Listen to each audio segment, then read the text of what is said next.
As the UN Global Compact China representative, where do you see Chinese companies currently standing in their implementation of global governance principles, particularly multilateralism and an action-oriented approach? As we all know, the world's most inclusive multilateral organization is the United Nations, and actually UN Global Compact is the UN office that's dedicated to engaging the private sector players to advance sustainability and the sustainable development goals. Indeed, over the past decade, we have seen rapid growth of participation from Chinese companies in the UN Global Compact as active participants.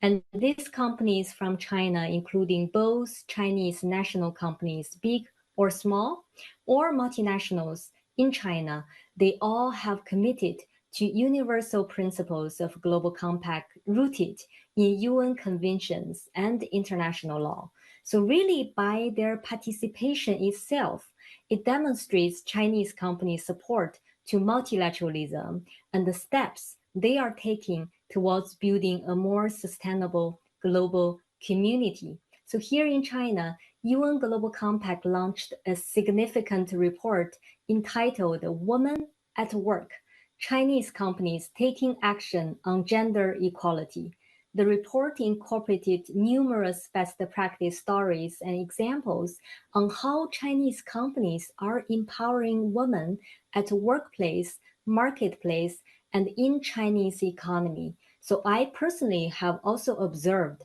leading practices to enhance, for example, diversity and inclusion by empowering disabled women, and how Chinese companies are support capacity building of young women employees and women after maternity leave to return to work, and efforts on building family-friendly workplace, as well as anti-discrimination and safeguard equal employment and career development opportunity for both men and women. So really, a lot of companies are taking action on putting in place very clear policies, action plans, as well as monitoring and reporting mechanism to fill the gap and close the loop. So there are around 500 Chinese companies has signed up the UN Women Empowerment Principles,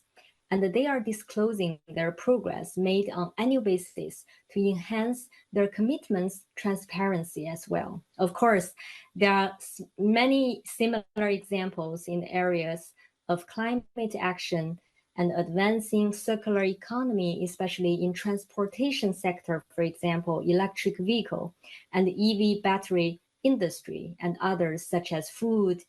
agriculture, and beverage sector. So we also observed that Chinese companies are taking collective action on anti-corruption and bribery, in addition to protecting human rights, labor rights, and advancing decent work, especially those industrial leaders, not only for themselves, but also across their entire value chain.